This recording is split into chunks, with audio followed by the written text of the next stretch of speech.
kind of shifting gears a little bit, when you think about all these moving pieces and you're thinking about pricing and hiring and all the things that a business owner or even an entrepreneur or freelancer has to think about, how do you avoid feeling burnt out with that? And what does that look like? Because you could easily burn yourself out trying to scale or trying to maintain or sustain your business, especially if it's just one or two or three of you, and you're trying to keep the lights on, manage clients, scale, all the things, if you're working a 9 to 5 while also doing that.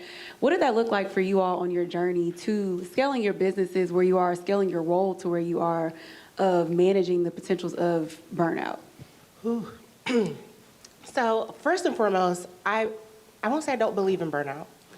I believe that there are seasons. And I think if we start thinking of our business and our work-life balance, and I do air quotes for balance, in seasonalities, it helps us know, like, okay, my break is coming, if that makes any sense. So there might be seasons where you're working to 5 o'clock in the morning. There might be seasons where you're on a 3-week vacation, and whatever the case may be. But in that beginning stage, I really do feel like it's a season of grind.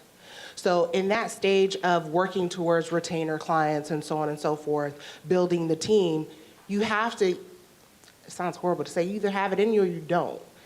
And I understand the notion of, like, certain people, like, your life may not be set up for that. And that may mean that you scale a little slower. It doesn't mean it will not happen, but I don't think when you're first starting, you should be starting a business based off of, it needs to be as big as possible tomorrow. Where I see people talking about they've burnt out in their business, it's because you're trying to do it all.